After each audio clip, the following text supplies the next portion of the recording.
গত 13ই জুন যে লন্ডনে ডক্টর ইউনূস এবং তারেক রহমানের যে মিটিংটি হলো, সেই মিটিং নিয়ে আলোচনা যেন থামছেই না এবং একের পর এক বিস্ফোরক তথ্য আসছে। ইতিমধ্যেই আপনারা অনেক কিছু শুনেছেন, অনেক কিছু জেনেছেন। আমিও বলেছিলাম সম্প্রতি একটা জটিলতা তৈরি হয়েছে সেই মিটিং পরবর্তী কিছু ঘটনা নিয়ে। সেই মিটিং এ আলোচনার পাশাপাশি একটা ফিনান্সিয়াল ডিল হয়েছিল। সেখানে কথা ছিল যে করিডোর প্রশ্নে, বন্দর হস্তান্তর প্রশ্নে, এই যে নিউ মার্নিং কন্টেইনার টার্মিনাল ব্যবস্থাপনা যে বিদেশি কোম্পানির হাতে দেওয়া হবে, এইসব প্রশ্নে বিএনপি যেন আর বেশি বাড়াবাড়ি না করে, বেশি সোচ্চার না হয়, কথা না বলে। এবং আপনারা খেয়াল করেছেন যে 13ই জুনের পর থেকে কিন্তু বিএনপির স্ট্যান্ড অনেক চেঞ্জ হয়ে গেছে। বিএনপি আর আগের মতো করিডোর নিয়ে কথা বলছে না, বন্দর নিয়ে কথা বলছে না, বরং বন্দর নিয়ে এই যে কিছু বামপন্থী রাজনীতিবিদ তারা চেষ্টা করছে এই পদযাত্রা করতে, যদিও আমি কালকেও এ নিয়ে কথা বলেছি, ইট ডিডন্ট হ্যাভ মাচ ইম্প্যাক্ট। তো সেই মিটিং এ 13ই জুন মিটিং এ একটা কথা ছিল যে তারেক রহমানকে 200 কোটি টাকা দেওয়া হবে। এটা ডক্টর ইউনূস, আপনারা জানেন যে সে একজন ব্যবসায়ী মানুষ, তিনি রাজনীতিটাকেও এই মুহূর্তে ব্যবসার একটা পণ্য হিসেবেই নিয়েছেন। তো তারেক জিয়া প্রতি কমিটমেন্ট ছিল 200 কোটি টাকা তাকে দেওয়া হবে, কারণ he is making a deal, politically help করছে। ফেব্রুয়ারির মধ্যে নির্বাচন হবে, 2 মাস এক্সট্রা সময়, ডিসেম্বর চেয়েছিল তারা, সেখানে ফেব্রুয়ারি, তো সব মিলিয়ে 200 কোটি টাকা।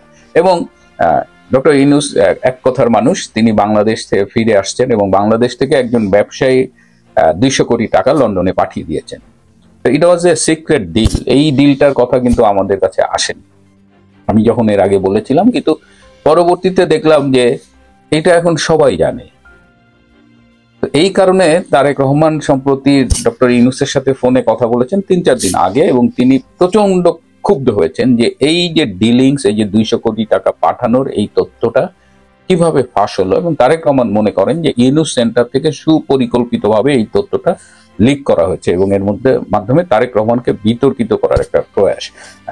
ঢাকা থেকে একজন সাংবাদিক আমাকে জিজ্ঞেস করলো যে আমি জানি কিনা। আমি বললাম আমি জানি না।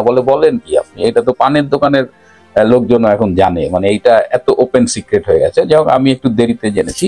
তো যাই হোক, সেই ফোন আলাপের কথা বলছিলাম। সেই ফোন আলাপে তারেক রহমান ডক্টর ইউনূসকে আরো কিছু বিষয়ে খুব কড়া কথা বলেছেন। যেমন 13ই জুনের বৈঠকের ডিল ছিল যে উইদিন ফেব্রুয়ারি শর্ত সাপেক্ষে নির্বাচন হবে। তো ধরেই নেওয়া হয়েছে যে নির্বাচনটা রোজার আগেই হবে, কারণ যেসব শর্ত আছে সেসব শর্ত যে খুব কঠিন এমন কিছু না। কিন্তু সম্প্রতি আমরা খেয়াল করছি যে জামাতে ইসলামের বক্তব্য আপনাদের চোখে পড়েছে যে দেশের বর্তমান যে অবস্থা, সেই অবস্থায় কিসের নির্বাচন। এদিকে এনসিপি, যাদের 1% সমর্থনও নাই, যারা সমাবেশ ডাকলে 50 জন লোক এখন হচ্ছে না, এখন দেখি যে টাকা দিয়ে লোক আনে, সেখানেও সমস্যা হচ্ছে। তো এই এনসিপি বলছে যে বর্তমান সংবিধানের অধীনে কোনো নির্বাচন হবে না, এই সংবিধানকে ছুঁড়ে ফেলতে হবে এবং নতুন সংবিধানের অধীনে নির্বাচন হবে। তো so this is all are absurd কথাবার্তা আর কি।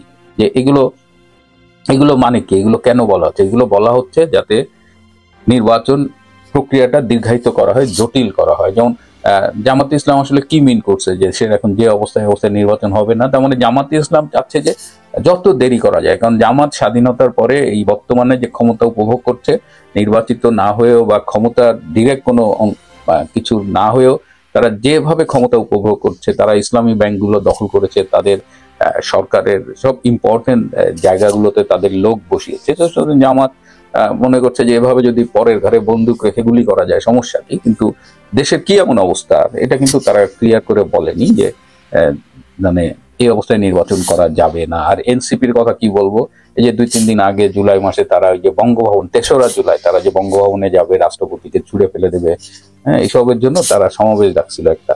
সেই সমাবেশের কথা আমি বলেছি যে আমি যখন শেষ খবর পেয়েছিলাম তখন 23 জন উপস্থিত ছিল, সাথে কিছু ইউটিউবার আর ওই টিভি চ্যানেলের লোকজন তো ছিলই। তো ওই সমাবেশের দুটো ইন্টারেস্টিং কথা সেদিন বলতে ভুলে গিয়েছিলাম। যে একজন এনসিপির নেতা খুব দুঃখ করে বলতেছে যে এক বড় ভাই তাকে টাকা দিলাম, বললো 2000 লোক পাঠাবে, তার তো কোনো খবর নাই।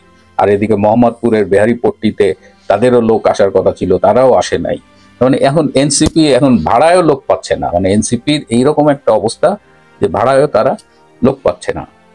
তো এই অবস্থায় তারেক রহমান ক্ষুব্ধ হয়ে ডক্টর ইউনূসকে জিজ্ঞেস করেছেন যে তাহলে হচ্ছেটা কি, আপনি কি, এরা যে এই কথাগুলো বলছে এরা কি আপনার পরামর্শ বা নির্দেশ ছাড়া এই কথাগুলো বলছে? আপনি তো এদের দিয়ে এই কথাগুলো বলাচ্ছেন যাতে নির্বাচন ফেব্রুয়ারিতে না করতে হয়, এবং এই নির্বাচন ফেব্রুয়ারিতে না করার জন্য আপনি নানানভাবে গুটি চালছেন, ষড়যন্ত্র করছেন, and এগুলো চাই সেই ষড়যন্ত্রের অংশ। তো এই কথাগুলো শুনে এবং তারেক রহমান খুবই খুবই খুবই ক্ষুব্ধ ছিলেন আর কি এই ফোন আলাপে। তো এখন দেখা যাক, আমরা তো 13ই জুন থেকে বলে আসছি যে বিএনপি এবং তারেক রহমান ইউনূসের ট্রাপে পা দিয়েছেন, আপনারা অনেকে বিশ্বাস করেননি, কিন্তু এখন যেভাবে ঘটনাগুলো ঘটছে তাতে তো আপনারা নিশ্চয়ই বুঝতে পারছেন যে এখন পরিস্থিতি কোন দিকে যাচ্ছে, এবং ফেব্রুয়ারির মধ্যে নির্বাচন হওয়ার সম্ভাবনা খুবই কম। প্লাস বিএনপিকে ক্রমশ বিতর্কিত করা হচ্ছে। আপনারা দেখেন যে বিএনপির সারা দেশে বিএনপির নামে নানান রকমের ঘটনা ঘটানো হচ্ছে, বিএনপি ঘটাচ্ছে বেসিক্যালি, বিএনপির নামে আর বলি কি করে, এবং সেই ঘটনাগুলোতে বিএনপির রাজনৈতিক অবয়বে কালিমা লাগছে। পাশাপাশি জামাত এবং এনসিপি ক্ষমতার ভাগ তারা উপভোগ করছে। তো এই অবস্থায় এখন দেখা যাক বিএনপি যে ট্রাপে পা দিয়েছে, বিএনপি সেখান থেকে কতদূর যেতে পারে, আদৌ বাংলাদেশে ফেব্রুয়ারির মধ্যে নির্বাচন হয় কিনা, এই বিষয়গুলো আমাদের দেখার রয়েছে। আজকে এই এই পর্বের একদম শেষে একটা ছোট্ট ভিডিও দেখাই, যে আপনাদের অনেকবার আমরা বলার চেষ্টা করেছি, বলেছি যে এই জুলাই আগস্টের গত বছরের যে ষড়যন্ত্র, সেখানে তৃতীয় পক্ষ স্নাইপার রাইফেল দিয়ে হত্যাকাণ্ড ঘটিয়েছে। শুধু স্নাইপার রাইফেল না, তারা আরো নানা রকমের অস্ত্র এনেছিল। আজকে আপনাদের একটা ছোট্ট অস্ত্রের ভিডিও ক্লিপ দেখাবো। এটাকে বলে পেন গান। এটা উদ্ধার করা হচ্ছে খুলনার ফুলতলা থেকে। আপনারা দেখেন